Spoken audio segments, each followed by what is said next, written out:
Hello and welcome to Sweet Omagh Town Internet Radio, and I'm joined as usual with my co-host Declan Ford. Is there a stranger answering the phone today? Oh yes, indeed there is. Another day, another headache. No. Long time no speak, Mr. Ford. Oh, such is life, is life. Sure, that's what's happening, but one day, as the song says, one day at a time. Apparently, Chris Christopherson never really took any credit for One Day at a Time. He just helped out with the odd word or two.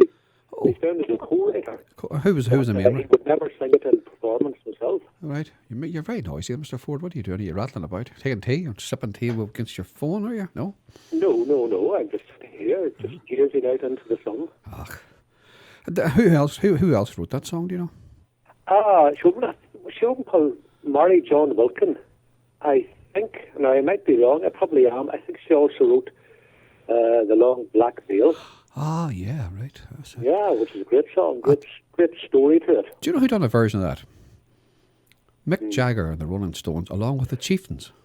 That's right. That's right. And Tom Jones does a version of the Tennessee Waltz, which is very, very nice. Ah, right. It's a lovely old song. I love it. And then the Chieftains go into some kind of a reel or a jig after it, which kind of works very, very well.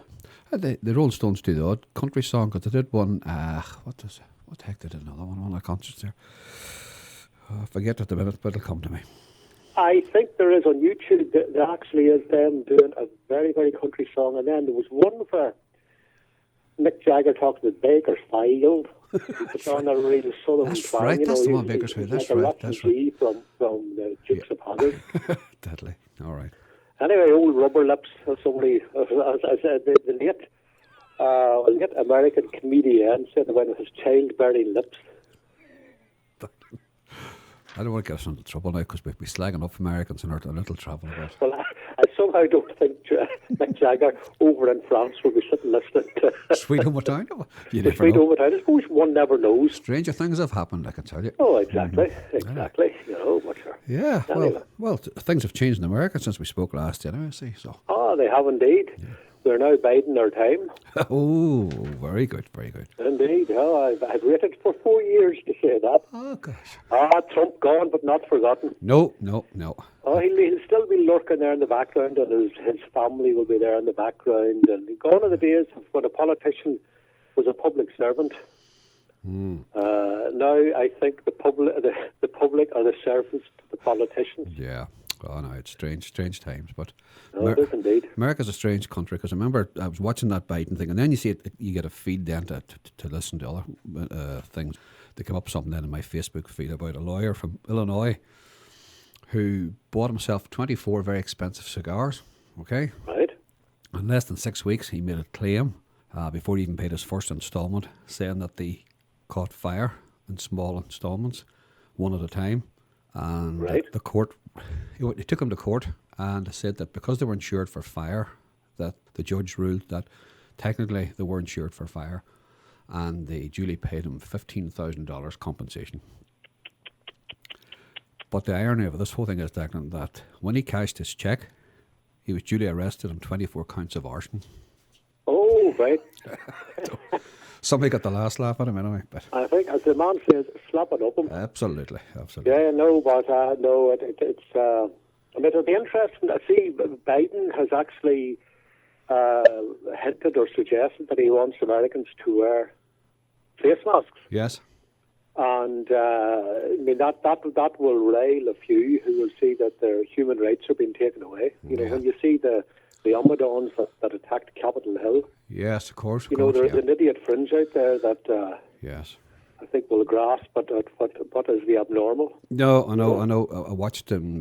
He was going around some trade union, some factory, and some of these guys approached him and said that they took away his Second Amendment, took the right to bear arms, and Biden's words was, "You're full of crap."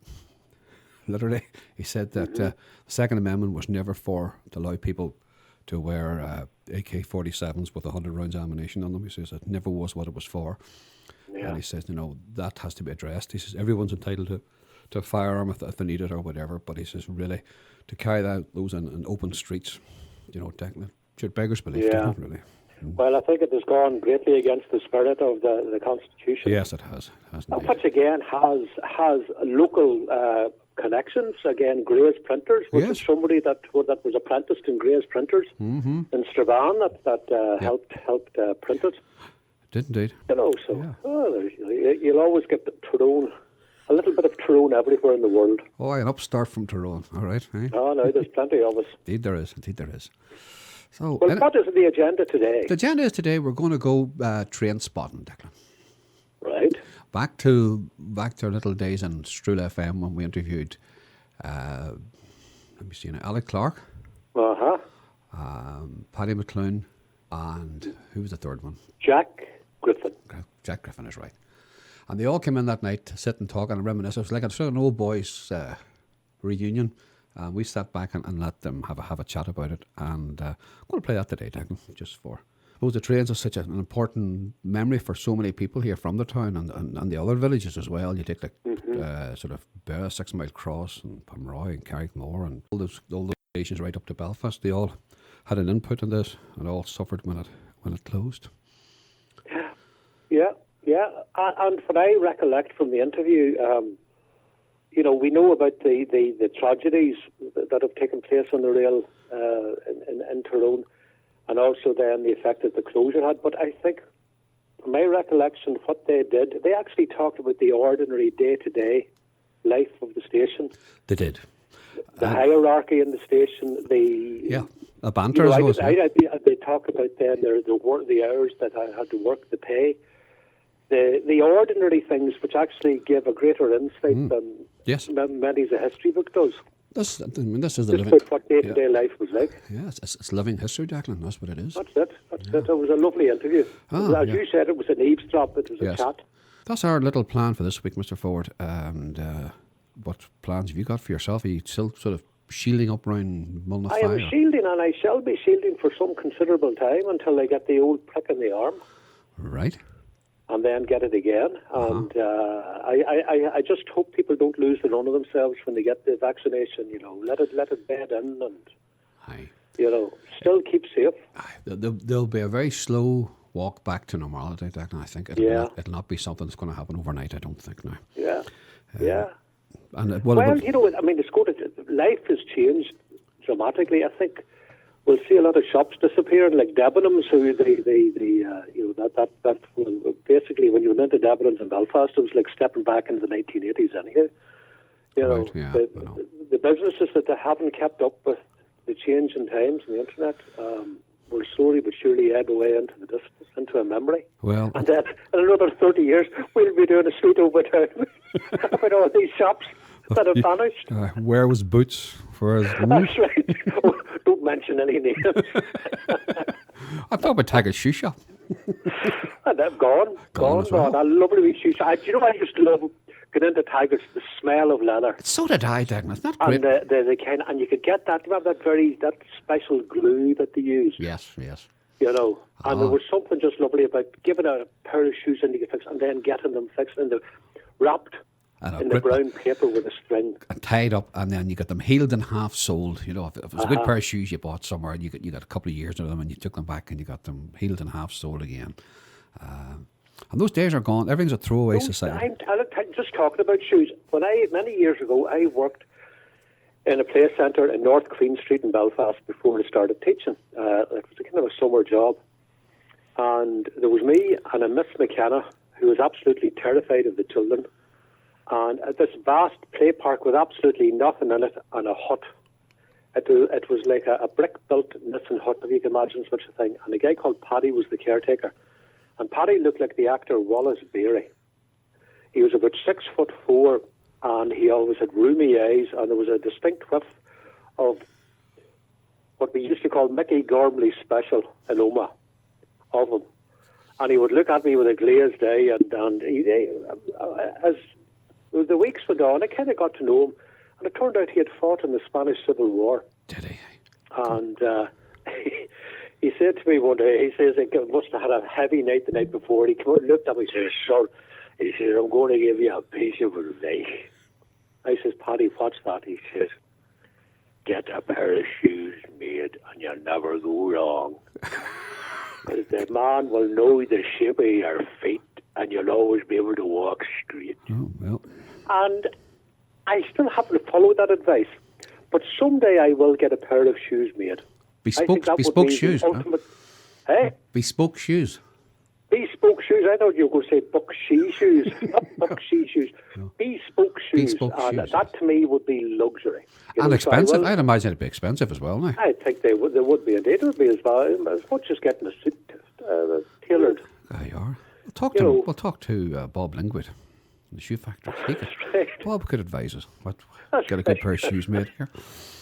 But you're right, Declan, that civility in that shop and those shelter shops, that was a wee air raid shelter in Tigers for years, and you know, it was a lovely shop to go into. I don't know why I loved the smell of the glue, I loved the civility of it, and I just missed that service, that local service. And then obviously we knew John very well, and you could always chat with John about music and what was going on around the town and stuff. So. That's right. You know, and there is actually something that you miss, and where you could actually see over the counter and then into the kind of the back room.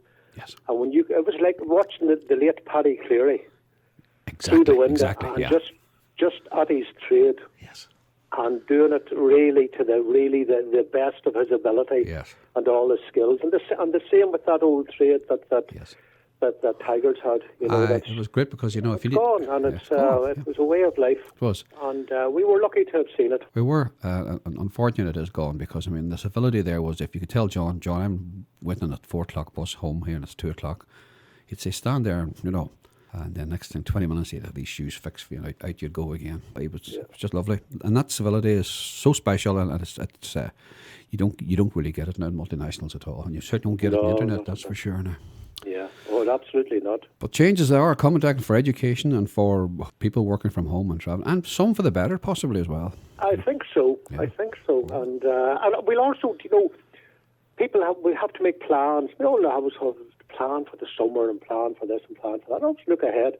But, I think we can kind of rein ourselves in a bit, and maybe we'll just see what we have around us and start to appreciate it. Yes. Because we kind of ignored it, Didn't we take things for granted? Just moved the fact you could go into a pub and stand at a bar 3 deep and have a few drinks and open a packet of crisps and share them, and not say to somebody, "Did you wash your hands?" or or go up and sing a karaoke song and not worry about there's some spit on the microphone or whatever. You just went ahead and did it. You do miss that. I know. I miss that civility too. Yeah. Yeah. Oh well, we have just look. One day, as we started with one day at a time. Yes. I have a nice new microphone for you here whenever you get released from Ferna. Yeah, indeed. It's a little elbow one, like an old, maybe the old lamps you used to get years ago with a big spring on it. Oh yes, it arrived the other day from Amazon. Right. Jonathan ordered it up for me, and it's excellent now. So you can sit at least 20 feet from me, Declan. And I won't have you breathing down the back of my neck, and you won't be looking in through the garage up anymore either. Excellent. This will work. Excellent. I don't know how the mice will survive without They do be asking for you now. Well, pass on my regards. You're in good company. Tell me this. What's your plans for this week? Are you just still the same as yourselves? I am spooted, and I'm going to start painting and drawing again.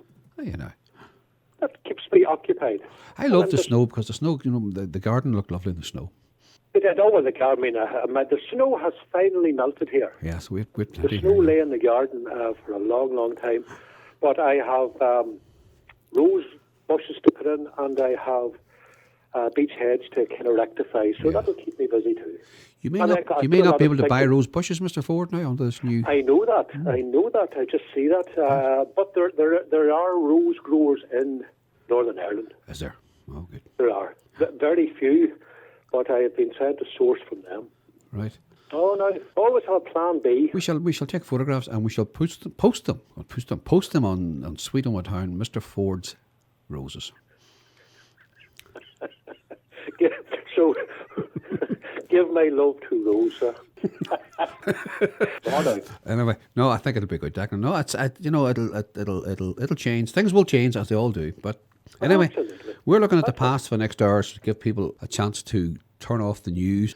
And if people would be good enough to like and share these, because if they're shared, more people get a chance to hear them. And there are quite a few people who are lonely, who have some Omagh connection or some Tyrone connection, would like to hear these programmes. If you possibly don't mind, just like and share it to your friends, and that way it gets into more people's feeds. Because we don't pay, Mr. Ford, as you know, for advertising or anything. So. I said the word bucksy. Exactly. So we're dependent on the generosity of people to like and share these with their family and friends, if you don't mind. Excellent. Anyway, that's my little thing done. I shall leave you in the company of these three great gentlemen. Sadly, all three of them are gone to their eternal reward. A lovely interview. All well right. worth listening to. All right. Declan, see you again. Take care of yourselves, and we'll chat soon, okay? All the best. Bye. Bye.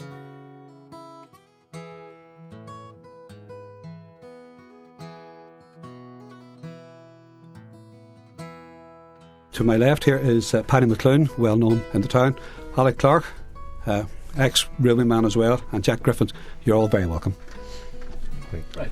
Well, in many instances, you needed a family connection to get into work in the railways.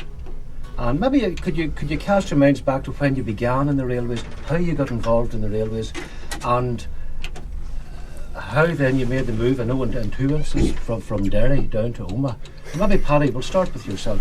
Well, I have no connection in Omagh as far as the railway was concerned, but in Derry, where my original birthplace, my father was on the railway and three uncles were on the railway, so there was a connection there. But my own start on the railway was like a man coming to the end of a road and he has two roads to go. I had sat two entrance exams, one for the LMS NCC, that's Northern Counties Committee, for a clerkship, and I sat for the Great Northern one as well. And lo and behold, on a Thursday, I got word from the Great Northern to report to Omagh. And on the Friday morning, I got word to report to Portrush on the LMS. So the dilemma was where to go. My father was working on the LMS, so obviously I should have went to there. But for some quirk, I choose Omagh. And I have no regrets. I really enjoyed my life in Omagh. And I remember coming as a raw young lad, and I was just saying to the boys there, sitting, or to yourself, Declan, sitting thinking about, I can see the lights of home. My heart was broken. But my impression of Omagh in those days was a sleepy little town. It was lit by gas in those days, and no gaslight doesn't just a dim glow more than this. And the houses were lit by gas. Although my office was electric, the gas mantle or the brackets were still there, which we hung over with invoices. And my other recollection was when I was doing clerical work down the town, inspecting claims and that type of thing, was the method of payment in some of the shops like Crawford and Wilson, you mentioned them there, Charlie Anderson's and the co-op stores, was this wire thing where they shot the cup with the money and the bill up to the office. And they took the change out of it and they shot the thing down again. Crawford and Wilson had another system. It was a vacuum type of thing that it air compressed, shot the thing up. But I remember a story I told about Rose Gormley was she wasn't a grumpy old lady, but she was thorough and all. But she sent the box down for the thing. The boys filled it with wee hard peas and shut it up again, and when she took it down, cascade of peas down the other. And another thing that struck me at the time was the telephonic communications in those days. When I was in the office in those early days, you rang. Well, there were handsets in some houses and shops, but in our office, the thing was attached to the wall. You know those old American films where they're ringing up for the sheriff or something? You cranked this thing up, and it was way up high, and you asked for, the voice came on, number please, and you says, give me Omagh 4. Now, that was the number, that was Jack Broderick's. The gas company was Omagh 8. Charlie Anderson's was 6, and some of the others went down to 2 figures. But that shows you how much they've changed since those days. Nowadays you can walk down the town and somebody in America is talking to you and you walking along. But as well as that, another thing that has happened in the town was the increase of traffic. In those days, wordage carts was the thing that delivered all, as Mickey O'Neill was saying there, all traffic came to the railway station. The railway station was the hub of information, gossip, everything you wanted.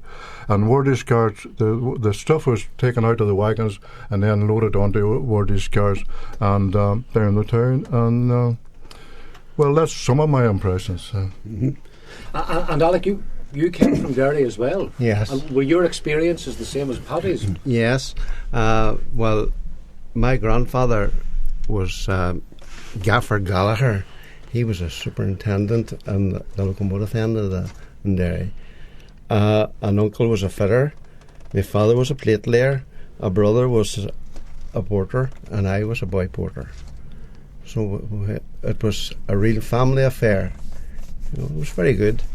Well, then I started as a boy porter in 1948. In Omagh? No, in Derry. And the practice then was you stayed a boy porter in your home station until you become a man at 20. And then you were transferred out to some station that could take you. And fortunately for me, Omagh was my station. So I come to Omagh in 1953 and went into digs. You had to stay, obviously, where you were sent to. Stayed in digs, and it was very good. Met my wife, and that was so on. But I stayed in her house, actually, in Georgia Street. There was quite a few lodging houses about. Georgia Street. As a matter of, sorry to interrupt. Yes. As a matter of interest, did the railway company organise your digs, or had you? No, you organised your own. Yes, and I was lucky enough to get in where I was, and met the wife. Well, then the first thing you did then was apply to get back home. So I applied to get back home, and I got home in 1954, just before Christmas, and. I started running up and down then when I was, as I say, courting the wife. And you met quite a few boys running up and down.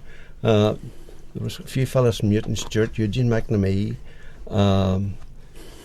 Raymond Maguire, Paddy Burke. And we all met on the same train coming up, and we went home on the same train coming back. After that, 1955, we decided we'd get married, and she moved to Derry with me, which she didn't like.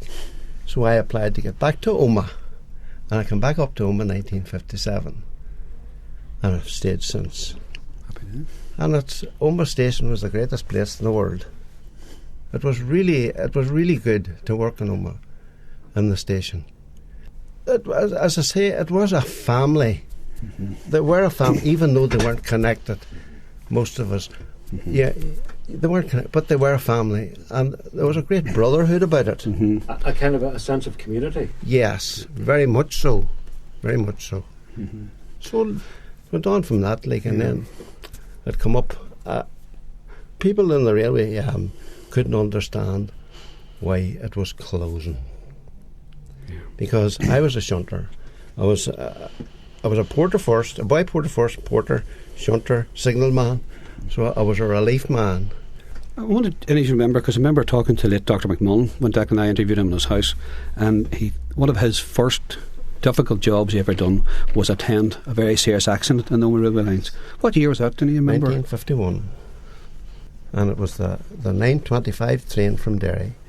And at that particular time, there was 3 trains met at Omagh Station. One from Belfast, one from Enniskillen, and one from Derry. And the usual practice was the Enniskillen train come in first, backed off the platform, the Belfast train come in next, and then the Derry train come in. That was the Enniskillen, Belfast and Derry. It was a very foggy morning. The Belfast train was running late. So the Enniskillen train came in on time and out again. The Derry train come in before the Belfast train, and unfortunately the people on the railway line were expecting the Belfast train, and the Derry train came in first, and you know, the rest, you know, what happened that day. 5 men lost their lives. It was just a mix-up in time. It was weather and time. Yeah. Sad. There was some suggestion that they should have been off the line before. Yes. Usually the practice was there was a bell rang from the signalman on the platform that there was a train approaching. But unfortunately, the boys thought it was the Belfast train coming first instead of the Derry one came up. Same signal, same sound? Same sound, same signal. I remember that morning, as you say, it was a very foggy morning, and I'd heard that there was some sort of an accident. I went over, I was from the goods to the platform, and I walking along the platform, I looked down, and there was half a body looking up at me, you know, just a blank face. And in between the two lanes, yes. Do you remember Macaulay, the shunter? Yes. He was from Newton Stewart, yes. Newton Stewart. He had a man cradled in his arms, and from where I was, on a good distance away, you could see the blood pumping up out of him. It was a horrible morning, horrible time. The guard in that train that morning was Alec Young. We call him the Spitfire.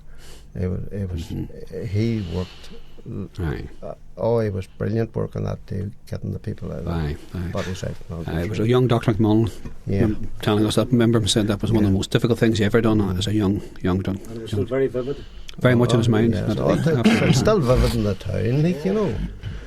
And there's a wee monument down now where the station was. And Jack Griffin, you're very welcome to the programme as well, Jack. It was a disaster for the town, the railways closing. Yes, it would be now. At that time, you see, the railway wasn't doing well. My experience was, I started as a boy porter at the Road Station in 1946. And I was only a short time on the railway, about 5 years. But I was only at Dromore Road about less than 1 year when I was transferred to Fintona. My friend here said that when you were a man you were transferred. I was still only a boy. Oh, still are. Because they were looking for a reduction, cutting down on staff. But there was 2 boy porters at Dromore Road Station at that time and 3 signalmen. They rotated 24-hour rota. The other boy porter looked after the goods store, and I was supplementary requirements, and I was transferred to Fintona. So I think from that time on, the railway was slowly sinking down, because quite a few were bringing the goods from Belfast on lorries. And Dromore alone, I knew a firm that they had a man, he went to Belfast 5 days a week and brought a load of stuff home. And on Saturday morning, he went to Derry and brought home. That left him, he's finished a bit earlier. That was Was it the completion of the M1 motorway that met the death knell, I suppose, for the railways here? Well, there's no motorway in that time. In fact, Ballymacroy Hill was weather like this, it was nearly impossible to get up it. Now, I think it was a competition between the UTA and the GNR. Was you could walk out of the train and see a bus travelling the same way to Derry, and that was taking the traffic away. And as well as that, I suppose, it was sort of antiquated the way that the worked by train, because the things had to be handled 3 or 4 times, off the boat, onto the lorry, onto the wagons, into Omagh, off the wagons, into a cart and all that. So the lorries were taking it directly to the thing. But the railways loss on those time was reckoned something like £20,000. But nowadays they're talking about millions, and if they couldn't have kept the railways going, subsidised them some way. All over the world, the railways are subsidised. There's one area that I wonder, could you maybe we tease out and could you explain to me? Within the railway station in Omagh, take that as an example, what was the hierarchy? Who was the lowest of the low, and right up to the man that actually controlled it? Were there sort of distinct roles that had to be played, and distinct attitudes? There was, yeah. What would you say? The boy in the goods stores, that porter, was the bottom man. a four-man. You had a four-man on the platform or in the goods store. You had shunters and you had guards and you had signalmen, were a wee bit of elite. Sorry for interrupting you. Yes. What was a shunter? What did the shunter do? Shunter, I was a shunter. He shunted wagons. A train would come in, a goods train would come in. There'd be wagons on it for Omagh, there'd be wagons on it for Enniskillen, there'd be wagons on it for here, there and everywhere. You shunted them into their proper places. But shunting, like Omagh was a 24/6 station. We worked 24 hours, 8 to 4, 4 to 12, 4 to 8 to 4, 4 to 12 and 12 to 8 shunters round the clock in shifts. And there was trains all night. The goods trains came in all night. So you were constantly going. And you could hear them shouting all over the place. Yes, Back up, people in Railway Terrace there, they didn't hear us because they were that used to it. I remember, just you see, Alec, I remember stopping in Diggs, which was just beside one of the sidings. And I went to stop on this dig for the first time, and the first week I could hear this banging and the chains crashing together, and I got a very disturbed sleep. But after the second week, I didn't hear them at all. It reminds me a bit of the travelling inspector on the Union Pacific Railway. He travelled the whole right way across to America, so he had a place to sleep. And of course the bed was going shaking and shaking about. And when he retired, he couldn't sleep, and he had to get a special bed made that shook up and down. That's what it was. Like, you know, you shunted all night. It was amazing. A train leaving Omagh could only take 40 wagons going up towards Portadown because of the Carrickmore Bank. So there was wagons left in Omagh to make up a special train. Also in Portadown there was out-served specials, as we called them, that the engine couldn't take over the bank. Carrickmore Bank was about 1 in 10 was the thing of it. So it was up like that as far as Carrickmore, and then you went down into Pomeroy. But I couldn't understand that they said the passenger traffic was poor, but the goods traffic was heavy, because on that 8 to 4 turn that we did, the shunters, often the station master come to us and says, will you go to Portadown on the wee 4:45 train and bring an out-served special down? And that was a lot of traffic, and that happened very often. You know, so the goods traffic was there, really and truly, although it was going on to the roads too, but it was there. And at that particular time in the 65s, I couldn't understand why they closed the railway. Well then, bring it back to the hierarchy above the shunters. Then who was the next? And shunters would have been a four-man on the platform or in the school, and then you went to the likes of Paddy here in the office and things, and then up to the station master. I found shunters usually always turned out as a guard. Most shunters, because they've great experience of wagons and all the rest of it, and 50% of them at least turned out they were guards. But going back to my own case, I was at Fontenoy, and there again, as you talk about Alec being a man, I was transferred then to Lisburn, and I was still only a teenager. And they told me there was more opportunities there, which there was. And when I was only 19, I was trained as a guard. I went out on the road.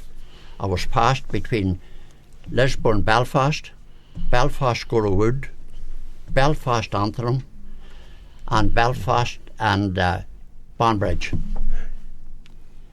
And after a while, there was a junior relief man there. There was a senior relief man. He covered the foremen, some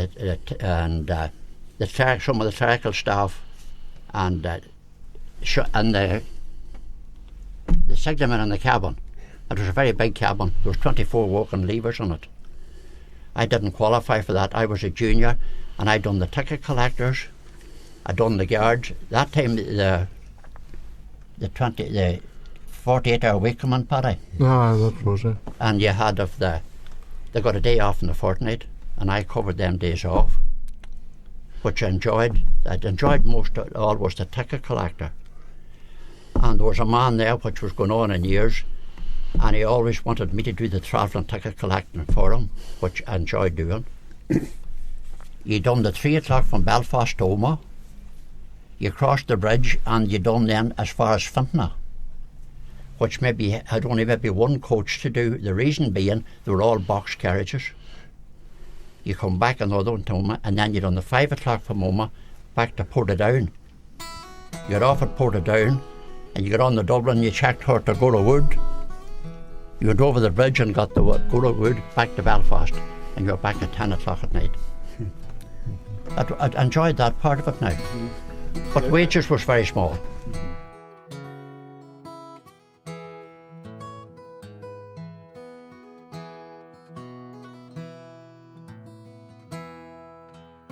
Just, you were listening to you talking, Jack, about your experiences then. What you said was almost like a grand tour of the north from here to Belfast. You brought in Gora Wood, Portadown, etc.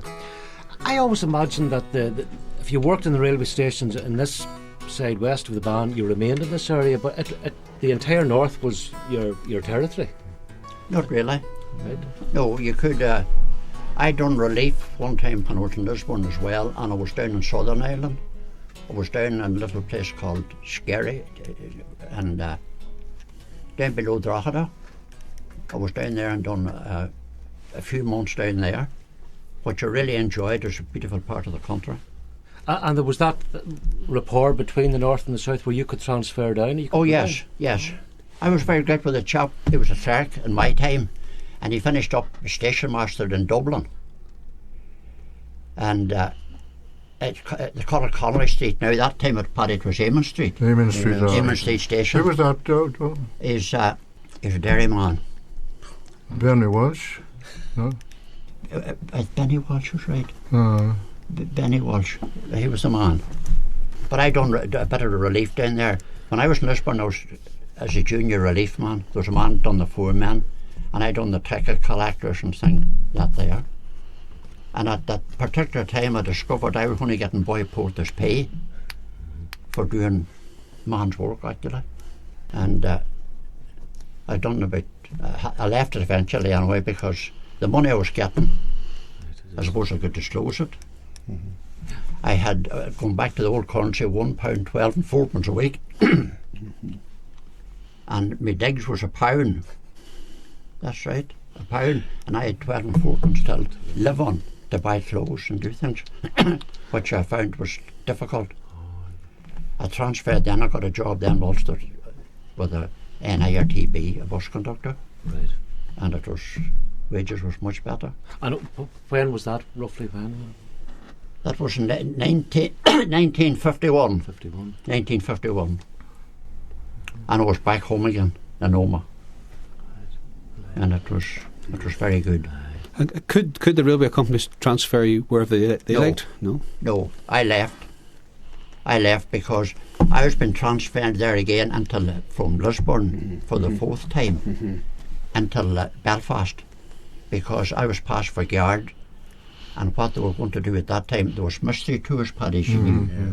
They run them from Dundalk. Nobody knew where it was. You bought a ticket.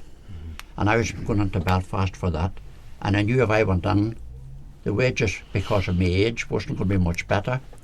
And I didn't like Belfast just, and I decided and applied to Ulster Transport Authority. It was NIRTB, and I got... Were those the mystery tours that everybody knew where they were going? That's correct. Because at that time it was just after people had to get stuff down in Southern Ireland what they couldn't get in the north. And they came back with bags. Packages, yeah. I had a marvellous photograph one time of a train coming from Bundoran. And down at Pettigo, they come from Bundoran and Cash there. What they done, the shopping bags, they opened the window, hung the bag on the... There was only one side on the platform, Paddy. And I had the photograph of all the bags hanging up, and the customs men doing it, looking the rack, and they didn't see that. And there was a man very interested in this photograph. He used to write in the paper, and I gave him the photograph, and whatever happened, that was the end of it. That was the end of the It photograph. was the end of the photograph. Would that have been the famous sugar train? That's correct. That's correct. For how long did the sugar train run? You know, It run nearly during the whole war years and after the war years. 2 and 6 to get to Bundoran. Is that what it was? Aye. And did Davy Young have Sunday outings? Yeah, that's right. Davy Young used to run all those kind of things, yes. He was one of the characters of the town, of course. Mm-hmm. Like, hands up all who's not here. and the bus of the train. And he was one of there were some characters about the town. Jimmy Fee, he used to go to Nestle's. Nestle's had a siding of its own too, for coal and the stuff that they manufactured and sent out. Right. And we went down and lifted it down there and took. Well, Jimmy Fee was a man that knew when the coal was coming in, and he always got some of the characters of the town to go down and empty it for Nestle's. The same round in the Market Branch, you had a meal store. There's a meal store still in the market yard. Dunn's used it there. That was an old, what's it called? An old mill store or something. And Silcox had the top floor of that. That was into the railway yard. Lever's Meal was over in the big shed, and Crossfields.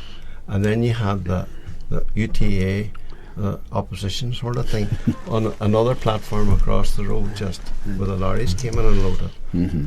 But you had Scots Meal, Scots wagons. You might have had 50 to 100 wagons loaded with Scots materials. And as they required it, they came down to the station and I want a bag of barley or such and such as this. They went and they loaded it up and took it to the mill. That was constant work down there at the Market Branch. It was a wonderful place to work, you know, really and truly. Did you have a trade union? Yeah. The National Union of Railwaymen. And Jack, you were going to say something? Jack? There was just talking, there was a lot of fun in it as well. There used to be a tailor would travel around and he would get on a train and he'd measure you for your next day's uniform. But I want to tell you a story. The late Jack McQuaid, you knew him? Yes. Newton Stewart. The station master brought them out. There were 6 of his staff and he lined them up. You there, 10 yards, you there. And the train was going through and it was express non-stop from Omagh to Dungannon and the largest stations to Belfast. And Jack says, what's the meaning of that? He says, just stand to attention. The train come up, as Jack says, doing about 60 miles an hour, sailed through the thing, and there's a man looking out of the window with a book and a pencil. He says, what was that exercise about? He says, that's the tailor measuring you for next year's uniform. And that's true. Eh? That is true. I don't believe it. It is true, Paddy. Thanks Yes. for that. Tommy McDevitt told that story. Barney McCool. But it's true. There was another one about Sixmilecross station. I think you have somebody coming on about Sixmilecross. The 2 drivers that used to leave Omagh on that train at night, you would tell them, oh, Jimmy Bingham done Pomeroy in 25 minutes. And John Bresson said, well, I'll do it in 23 minutes. And going through Sixmilecross station, they were opened up and the lumps of coal was coming out of the funnel and landing on Sixmilecross platform. And it was a wooden platform. So, well, I'm sure when he does come on, I'll tell you about, he run about, there was buckets of water placed along the platform to put out the coal. Yeah, we did a lovely interview with Will McNamee a number of years ago, and maybe you'll hear it now.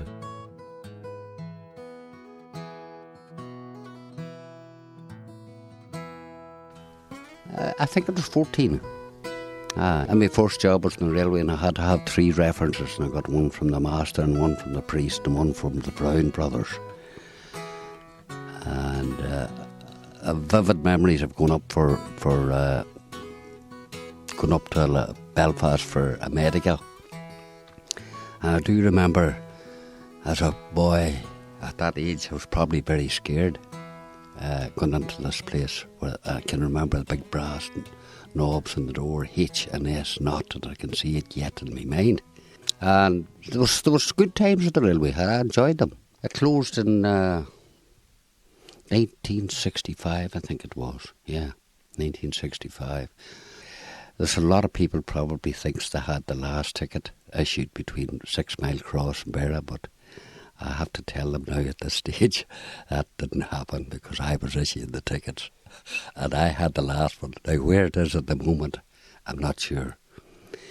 The trains brought a lot of stuff. I can recall bringing most of the drapery and goods and drugs and coal and meal and bread and all the rest came in by train. And there was a lot of checking, but I remember different bread. Stevens bread used to come in hampers, and Sixmilecross was reckoned to be the longest wooden platform on the Great Northern Railway at that time. But it was tough taking 5 or 6 hampers of bread down these sleepered platform, because as a cub it was hard going. So it was.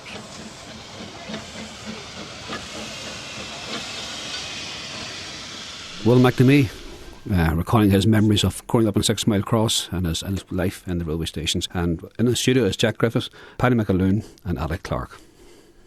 Listening to Will talking there about Sixmilecross, can you remember the stations, the local stations? You mentioned Dromore Road, there was Fintona, Carrickmore.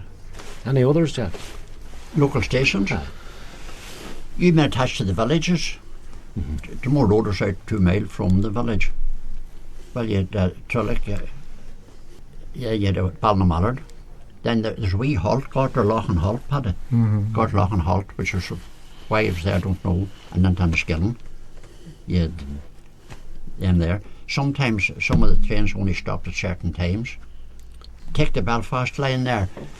The Browns were very big in shipping cattle and all, and from different fairs. All trains of Browns were going to Belfast. They rang the station, and no matter what the train was express, always stopped to lift them. They got preference. It may not stop for it wouldn't stop for anybody else. First stop was Dungannon. But if Sam Brown then was going to Belfast, they phoned the station and apparently it was stopped to lift them. There must have been shareholders in it. Yeah, shareholders, yes. Right, I see. He was a shareholder. I see. Yeah. Any other stations, Alec? Can you think of any? You come out of Derry and you went into the Republic. That's right. Carrigan's, St Johnson and Port Hall. And then you come into Strabane. Carrigan's was a wee small station, just a wee small village. St Johnson was the same. St Johnson was a crossing place for 2 trains. To ensure the safety of trains, the man in Derry, the train driver in Derry, got, as we called it, a staff, and that gave him permission to travel to St Johnson. He changed the staff at St Johnson, got another one, that gave him permission to travel to Strabane, and that went on for safety. And so St Johnson was a place where you did cross trains.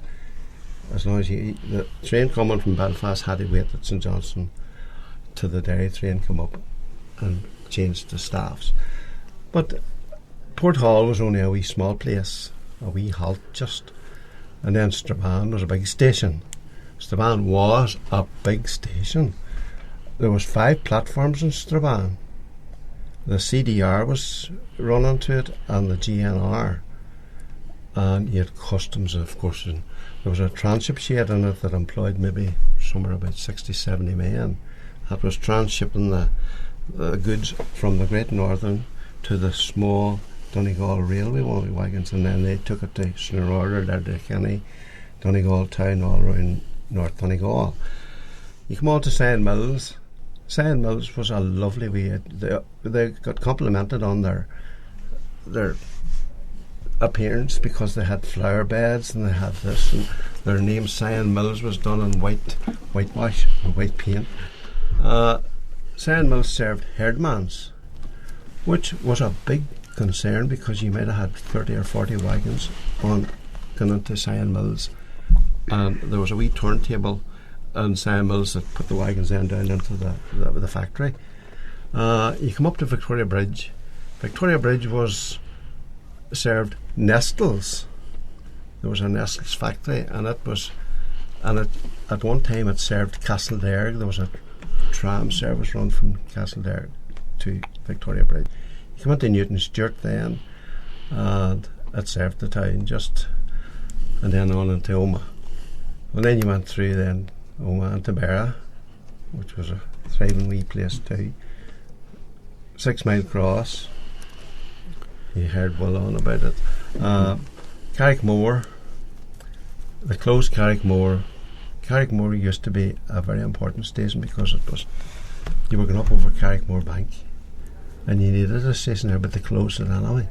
Carrickmore Bank, it was a rough ride, especially in a goods train, and at the back of a goods train in a guard's van, you got a rough ride up and down that bank and on into Pomeroy, and then you travelled on and then to Donaghmore and into Dungannon, and then you went on from Dungannon Up to Belfast and, then? no, you had quite a few stations between Dungannon and Belfast. You trained Moy, Berners Bridge, and then Anachmore, and onto Portadown. And then Jack could probably tell you all the stations from. How many stations was there from Portadown into Belfast? Oh, there's quite a few. Oh, You had Moira. You had Moira. Well, you had Moira. Donaghmore. Moira. You had Broom Hedge, Yeah, Brook Hill, the junction there, a big junction where the tree went off. that's right. Knockmore. And then you sponsor into Lisburn. Well, then from Lisburn, then you had Hilton, Longbeg, Dayachid, Dunmurray, Fanahy, Balmore, Adelaide, Belfast. You know where you are now. But the staff was a thing too. I often wonder how they could do it. The train would come on non-stop. There's a train left home at 6, went down to Skill non-stop. And when they're going through the station, when the man left Fontana, he would ring 3 pause 1. This was Dromore got that message and they acknowledged it back. That was the line was clear to come through. And whenever the train was coming on, he would whistle, the signals was pulled. There was a distance signal, which was about 1.5 miles out. And if it was at red, he could go past it with caution. And it was at that he come on through, and the he went out with the staff there, and the fireman, he was there, and one caught this and he caught that one. At a fair speed. Yes. Can you tell me about the horse-drawn tram in Fintona? Yeah. There's a book on the horse tram in Fontana. Yes. I have it at home too. Eh? I have it at home. I was transferred to Fontana, and then that was part of the job. There was a man with a up and down with a horse, and I'd been the boy porter. Those things had to come up, you know, till the station. Maybe you'd go up with up and down 3 or 4 several times a day, and the horse was put into a wee stable. And then when the train went past, you may have to wait maybe for a crossing. It was a crossing station too. It was hooked up and went down again. It was all on the brake going down again. And there's a man, McLean, that drove. He looked after the horse and fed him and looked after him. And there's a story that I told about the time the horse got sick. Go ahead. I'll not tell it again. You'll see it. You can read it somewhere. Go ahead. Go on, tell us, please. Yeah, I went down this morning. I travelled from Dromore Road down, and I always got the van down, and it was 3/4 of a mile down, roughly. There was no van, and I said to the signalman, no van. He says, no, I think the horse is not well. So it was down till the station walked out. You see what people did do a lot of times. Willie McLean was there, and I says, what's wrong? He says, the horse is not well. I was over looking for the vet. And the vet come over anyway, and I think it walked down about, there's constipation, I think it was. He was fed on grass-eat hay, which a horse normally didn't get. It was straw they were fed on. But I don't know if I should tell this or not. But anyway. Nobody listening. Nobody listening. All right. The horse was lying, but you never see a horse down lying. So McLean says to me, we'll get him up. And I got the whip out of the van, and he says, you crack the whip behind him. and out we goes, and the horse was very, very sore from himself. And it called what you call ringing. He stood here and went round a big circle, and I was cracking the whip. And the next thing, the horse was starting to move a bit quicker. But Glenn says to me, "Look out!" The barrel's opened and there come a bit of water followed. Put him on back into the stable again, and the horse was done. Eating great. Back and walking in an hour's time again. Good. Eh? Well done. You hope you're not recording that? Not at all. not at all. Go ahead. Eh? Not at all. Not at all. That's a lovely story. See your lawyer. That's right. Well, Paddy, what memories would you have of some of those smaller stations? One of the smallest stations, most isolated station I was at, or relieving one time, was Bundoran Junction.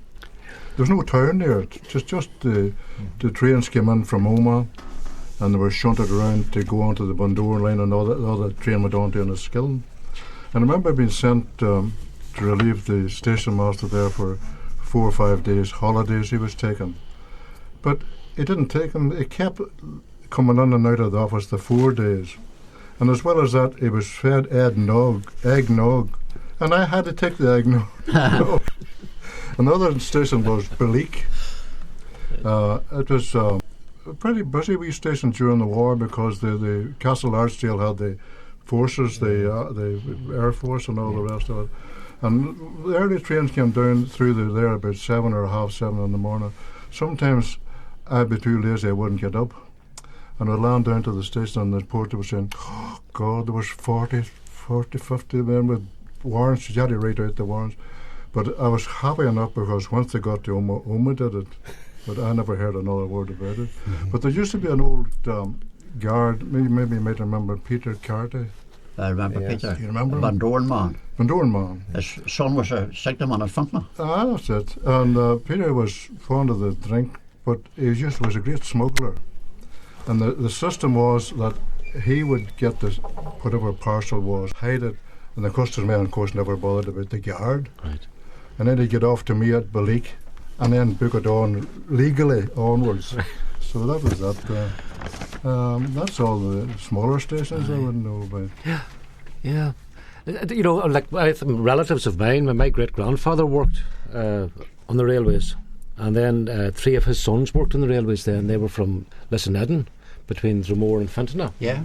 And there had an uncle actually, or a great uncle then, who worked on the railways in Strabane. You know, so it was very much, for 2 generations, it was within the family. Who was the ones in Lissanedden? Oh, there were Fords. Fords, that's right. There was Fords out there right enough. Yeah. I was from Dromore originally. Oh, right. But that all changed then in the mid 60s. Yeah. Was the death knell then for the railways. Yeah. You know, what kind of an impact did that have on the men who worked on the railways? You know, it must have been devastating to realise that the jobs were going, livelihoods were lost. Well, funny enough, most of them moved into some other employment, maybe of lesser wages, or maybe better employment. It might have been a good break for some of them, you know. But a lot of them were just on the dole, more or less. Yeah. More or less on the dole, because there was a lot of older people on the railway that couldn't get into jobs. You know, there was an old. It sort of went in families, so the older ones couldn't get jobs. That's right. They were too old. Yeah. I remember we lived in Uri at the time that the railway station there closed down, and it went from being a vibrant part of the community to being just desolate. You know, and you would go in as a youngster, I would run about the old offices, and you just see books piled up, and it just fell into disrepair very, very quickly. In Derry, we lived just across the road from the engine shed on the Foyle Road, and the amount of men worked in there, a driver was God, and the fireman had to attend him, and there was cleaners, fire droppers, there was all things. Those engines used to be gone out glittering. The blue ones, the brass was on them, and you know, everything was done up. But when you see it now, like when you see photographs of it, like it's amazing. And now there's nothing there. There's a wee railway now in Derry, the wee Foyle Railway, and it only goes out about a mile or so out the road. But it is sad. Well, when Omagh closed, for instance, the rolling stock, the engines, were they taken away elsewhere? Yes. Yeah. Nothing was left to decay. I mean, everything yes, just that's what I was saying. pulled away. The shunters were nearly the last people out. Right. Because the boys that were lifting the rails were bringing them out to us, and we'd make them up the trains and send them on. And it was sad. It was. The last train went out. The last goods train went out, and on the rails we put detonators. We'd be probably arrested for it. We got away with it, of course. Right from the railway station to out past the market branch, and all you heard was bang, bang, bang, bang, bang, bang, bang, bang, right out the road. But you know, it was sad because they took everything, even nameplates of the Omagh railway station, you know, Omagh on them. Yeah. They took everything and threw them into the wagons just as scrap metal. You know, it was official vandalism. That's right. Is there anything left of the buildings at all, actually? As to say, yes, there's a wall. Well, what do you call that? The station centre.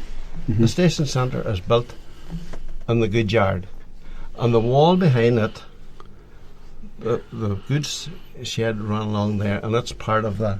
I think you can actually see some of the arches still there at the station centre.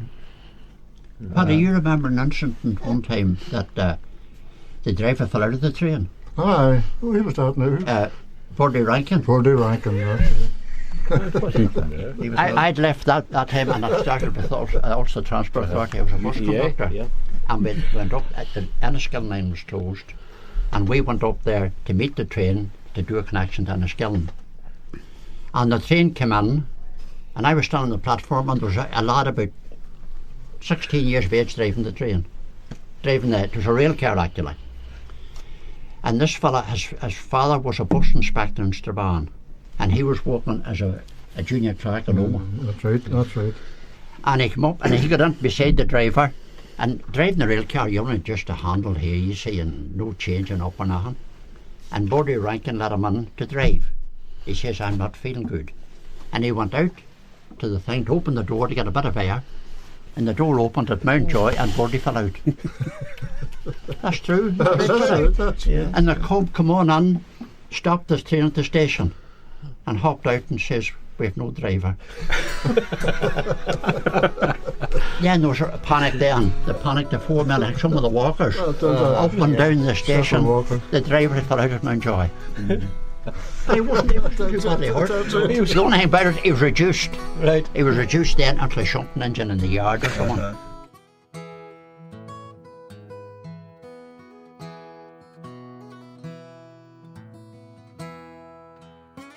Well, the railways were there 40 years ago. The railways faded out. Do you think will the railways ever come back?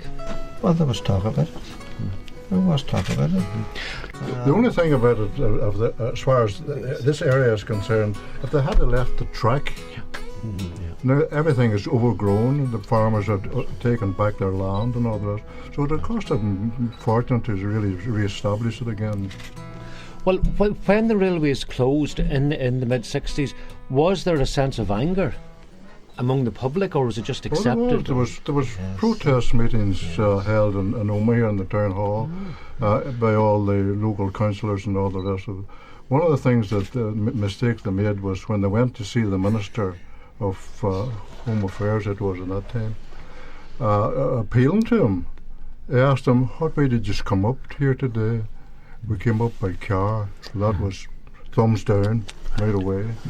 But the men only wanted to it wasn't because they wanted to travel by car because they had a car, but it was handy that. But it was he thought it was a great.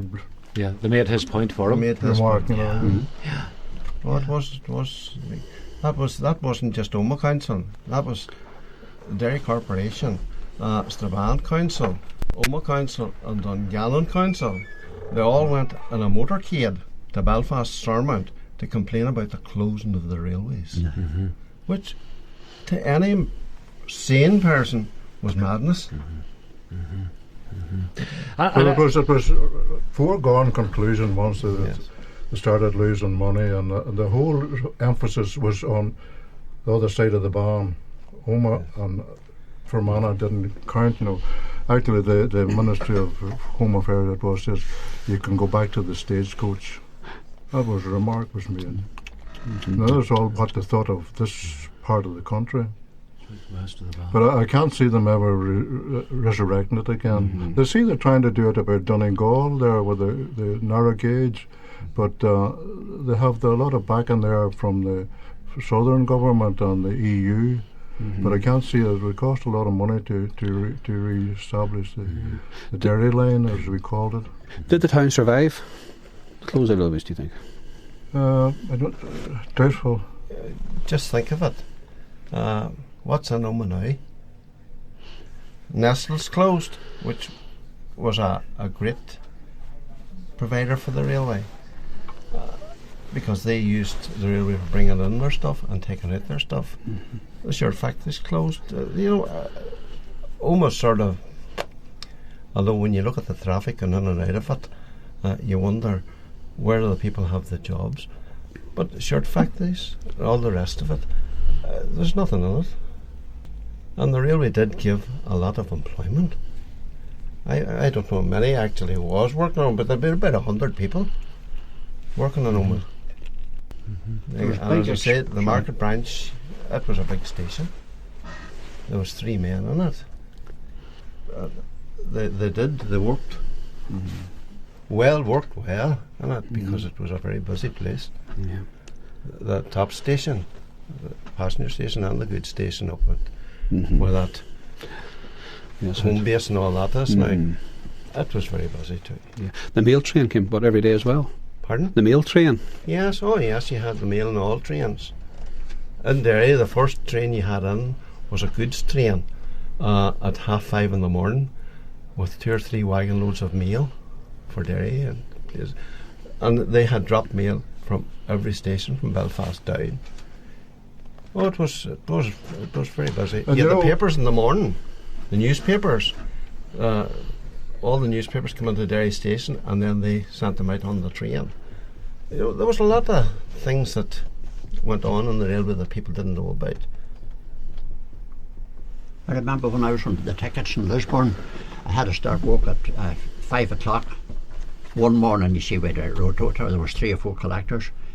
Start work at 5 o'clock because the first train from Dublin came in at 5:15, and they had all the Independent, all the papers, and Lisburn being a junction station for Banbridge and Newcastle, the others for Antrim. All them papers had to come out and be sorted. And at that time, there was roughly about 26 workers was going to the Queen's Island that time for that train at that time, and it was very busy at that time at the station and all. But for around the country areas, it was difficult because anything went from Belfast Docks to the GNR or station at Belfast, loaded there, arrived at Dromore Road, then a lorry had to draw it onto the town again, and there was a lot of expense on it. And another thing too, what used to happen, all the men that worked in the railway lived close to the railway, even signalmen and all the rest of it. And when the engine would come in at night, the coal come in big blocks. You know that. They were firing these big blocks off at your house, maybe 100 weight of coal. One of the perks. It was hardly, a lot of expense keeping it going.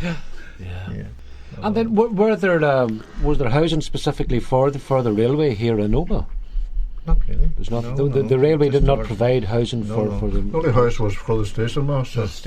Was that in the station itself? That's down where the memorial is now, just beside the bridge there on the Dromore Road. The pubs on one side of the bridge, and the station master's house was there. And would the station master be here for a great number of years, or would he change regularly? No, he would. Well, according to how he would be promoted, you see, he might be promoted to a bigger station. Although Omagh was considered to be a fairly good good stop. And do you remember one time, Paddy, there was an accident? A man from Trillick or someone, he decided he'd walk the railway home. and he was killed outside between Timor and Trullick. A man from Crossing. And that time now, that was now that the road would be closed off, but there was a rail car sent out to bring him in. He was headless. And the story about it made Paddy McLoone write in the paper. The driver of the rail car was Potts. You know who that was? The guard was, who's the sea was? Ovens. And someone, Potts, Ovens, and then there was...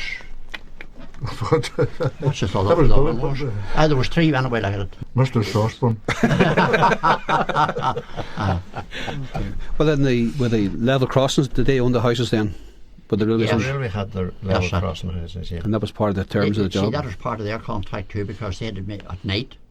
If somebody had come, which was very seldom. If you were going in your car and wanted, you'd have to ring the bell and they'd have to come down, because they'd close them at night for the goods trains going through at night, different times. Right. And then they got an option to buy them wee houses whenever the railway closed, which a lot of them did do.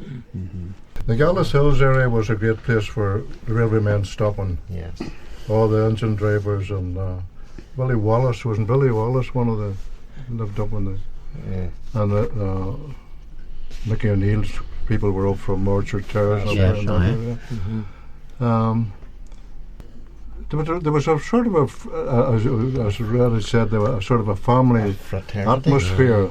You go down to digs, but you became one of the family, you know, that type of thing. You know. But reflecting on the railways, it is a great tragedy what has happened to the railways, isn't it? And the demise of the railways. They're now, and I suppose there's a kind of a romance about them now. That's But it was such a privilege to hear you're talking about the reality of life in the railways. And you've opened the door in another world for us. It was brilliant. Yeah. And any thoughts on the demise of the railways, or do you want to look back maybe at some characters that you had met in your time there? Well, there was quite a few characters. It was full of characters, but That there's was- names you can't mention that's now it, you because could- with the sons, daughters, grandchildren. Yes. I mean, You could call them Mr. X. yes. Might be. I mean, the stories and you can tell. They'll know who they are. Eh? They'll know who they are in the town. You had characters, and they were great characters. There were. Practical jokers and things like Yes, that. That's right. And, yes. And the garages and the toilets, you filled a wee container full of liquid soap. Well, there was an old guard came into Derry, and he was a wild drift. And the wedding parties used to come in and go up the platform and always leave something for the ticket collector and the porters and one thing or another. But we filled a porter bottle full of soap. And that old guard went out on the half-one train, and we tried to entice him, open it, and have a drink. But the next day we had to clear. He come in and he nearly read the station. And he was that type of a person. He would have put the bottle to his head and glug, glug, glug, glug, glug. He would have had 2 or 3 mouthfuls before he could go. Like, it was devilment. It was bad devilment, of course. Soap. But that's the kind of, like, there was. It wasn't just all doom and gloom. No. Working, you know, you had the characters that. Well, tell me then, when the two of you began, you know, and your very early days there, did you have any of the older men who worked there who would talk about the good old days and give you an insight into what it was like all those years ago? Yes, but to me, I never seen they were good old days. Now, I was young at that time, and when I started work, I'd bought, can I go back to the old currency, £1.12 and 4 a week. That was It was serious. That was for 48 hour a week. 48 hour a week. You know, money was hopeless. But you worked, like when we were married. There was nothing else. It was a job of work at It that was a time. job, yes. Yeah. And in Derry, you were lucky to have a job. That's right. That's what I was just thinking when you were talking about the demise of the railways. It must have hit a place like Derry very, very hard. You see, there was That's 4 right. stations in Derry. Eh? There's only one in it now. Yeah. There was the Lochswilly, the County Donegal, the GNR and the LMS. Aye. The only ones going now is the LMS, the UTD actually, or Northern Ireland Railway, sorry. And like it's only a 70-mile track from Derry to Belfast. When you think of what railways they closed, which is it was serious. Like you could have went from Derry to Dublin, even round the Irish North, Jack. Yes, yes. Round through Newton, Butler and down onto Dundalk and then onto the amount of railways that was closed, people didn't realise how much railways there were. It's such a civilised way to travel. It was a civilised way of travelling. Yeah, definitely. But as Paddy said there, they went on a motorcade to Sturmont to complain about the closing of the railways. Yeah. Which defeated the And purpose. another one. The M1 was promised from Belfast, Portadown, Dungannon, Omagh and Derry. Where did it get to? Dungannon. And that was 43 years ago. And it's still not built. Still not finished. A lot of lives lost since that because of it. There is, yes. That's right. To say at this juncture, Paddy McLoone has had to leave us because he's gone to choir practice, and Jack's heading off to play bowls as well very shortly. And not sure. But since your time in the railways, how's life been for you? Did you find it strange leaving that security of a job to back into sort of Civvy Street? Not for me anyway. I had a very contented life. How I got out of the railway was I was been transferred to Belfast, as I said earlier, and I came home this weekend and I was very great with a man and wife that lived convenient to me. He was a bus driver, and he asked me and I told him the story, and I told him I didn't think I would go to Belfast, I didn't like it. And he told me, he says they're starting to bring in the school kids from outlying areas to the bigger schools in Omagh, and they'll be looking for conductors. And he says, if you wish, I'll put a word down for you. And I done that, and when I told the station master I wasn't going to Belfast, he said, well, you may as well go, and I'll try and get you back later on autumn. And this time I had got a call for a few tests and medical and all and I started off as a bus conductor, and I was mightily thrilled. I had £5.8 and sixpence for my first week. And I goes back into the station master and I asked him, I said, look, is there not a mistake in this? Or the inspector? He says, no. He says, because 48 hours you work, but then you'd spread over time. You're on in the morning, say from 7:15 to 7:15 at night. You'd spread over, and you'd then lay overtime and strange depots. And I was very happy. I'd done 16 years there. I was very happy there. 8 driving, 8 conducting, 8 driving. I really enjoyed that. Well, the railway closed. They offered you jobs, different places. And at that particular time, Craigavon was built, and there was Michelin, and there was this, that, and the other, and they offered us all those jobs. Some men did take them and go, but I didn't go. I stayed in Omagh, and on and off I have been employed since, and I'm quite happy. What a note to end it on. Just before we leave you, just to say thank you very much to our guests tonight. That's Jack Griffin, Paddy McLoone and Alex Clarke. And from Declan and myself, we want to wish you all a very good night. There's many's a gay night from dark till daylight I spend with people of high renown. But in all their grandeur and heaps to squander, my heart would wander for sweet Omagh Town.